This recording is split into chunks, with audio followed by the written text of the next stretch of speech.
Warning, this video is for entertainment purposes only and is presented as a fictional story. All names and characters shown are nicknames used to protect privacy. Any resemblance to real people or events is purely coincidental. The depictions are exaggerated and performed by trained professionals in a controlled storytelling context. Do not attempt to recreate, imitate, or participate in anything mentioned in this video. Viewers' discretion is advised. You've been warned. What's going on, guys? It's Delirious. We're back at it again with another story today.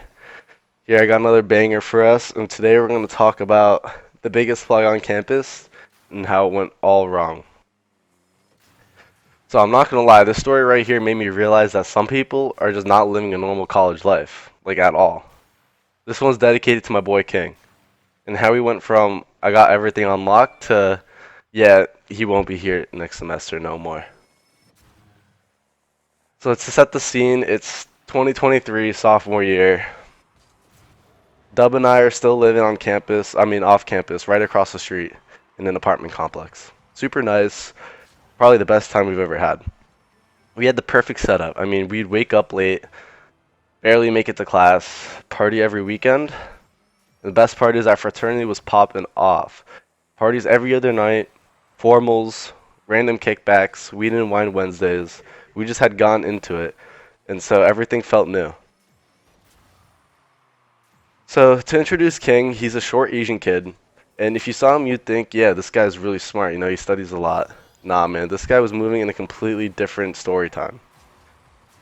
Freshman year, we were all buying from upperclassmen, and I remember during pledging, because King and I were in the same fraternity, he said, nah, next year I'm not buying from nobody.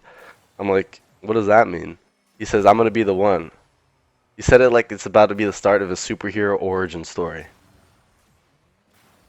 So sophomore year hits and King starts leveling up.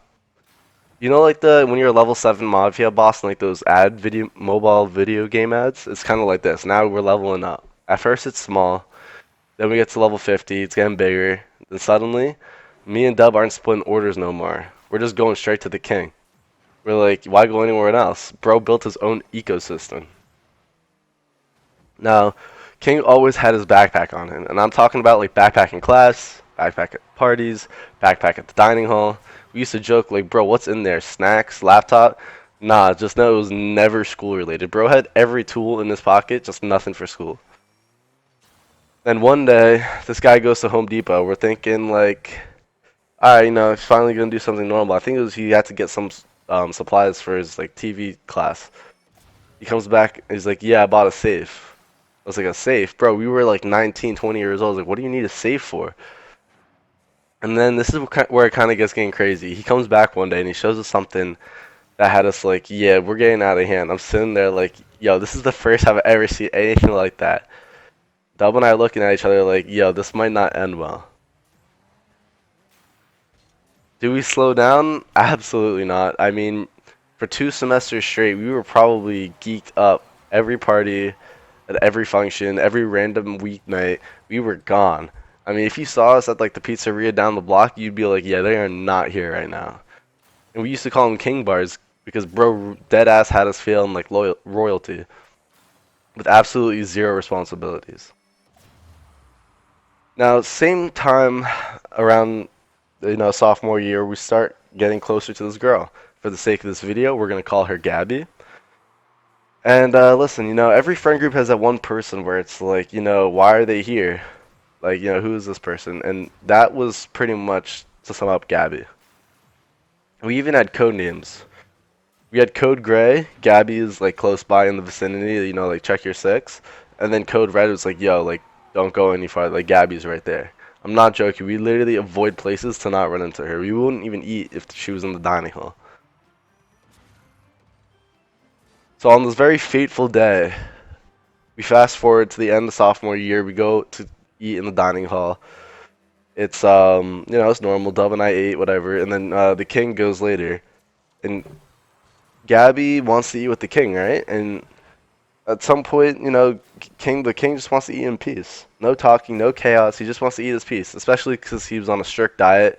And I don't know if you guys are familiar or have friends or family with kind of, dietary needs. It's like this guy had special orders and he had to eat at certain times of the day.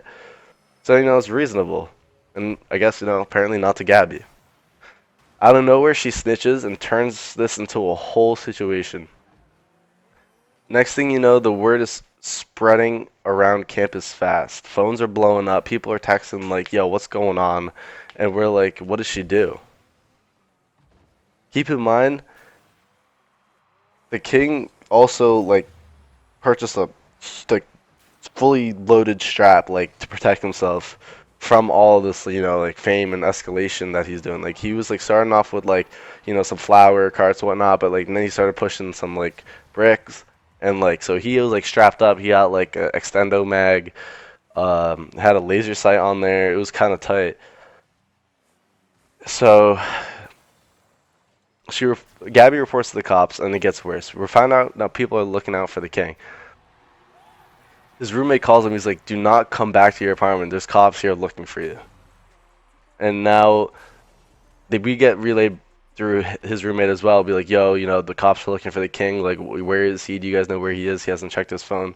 So what does the king do? He comes straight to Dub and I's apartment. And now we're sitting there like, bro, how did like lunch turn into this catastrophe of a night? A few hours go by and the king's like, "Yo, dude, I gotta just face it now. Like, what am I gonna do? Just be on the run forever?" They're gonna be waiting until he comes back. Yeah, he gets rid of the Glock, and I believe, if I'm not mistaken, he went to Motel 6 and kind of just gave it to, um, like, someone he probably shouldn't have given it to, but, like, you have to get rid of stuff like that. And he goes back, just like that, everything's done. Cops take his safe, all his old fucking supply basically vaporized in an instant. Rooms cleared, questions are asked, and the whole situation wrapped up fairly quickly that evening. And we're just like, damn, is that really it? Is that the last time we're going to see the king? The king was never the same. Campus went back to being quiet. Parties kept going, life moving on. But that era, no, we're not looking back at that era, fellas. That is long gone. And Gabby, yeah, she's gone too. See you later. Hasta luego. Goodbye. Just because the chaos dipped down, doesn't mean we were gonna ever talk to her ever again. And, the moral of the story here, I guess you could say, is be careful who you keep around you. Sometimes it's not even you that messes things up, and you'll be dragged into some sort of chaos. Kind of similar to what I mentioned in this story. And if your life ever starts feeling like a movie, you might want to flip the script. So, anyways, thanks guys for participating and watching this video. I hope y'all enjoyed this crazy story. And I got way more stories from college, and trust me, this was just a glimpse. So please, if y'all enjoyed, hit the like button, leave a comment of what you want to see, any games or anything like that in the future that you recommend for me to check out, let me know, and I'll catch y'all in the next one. Deuces.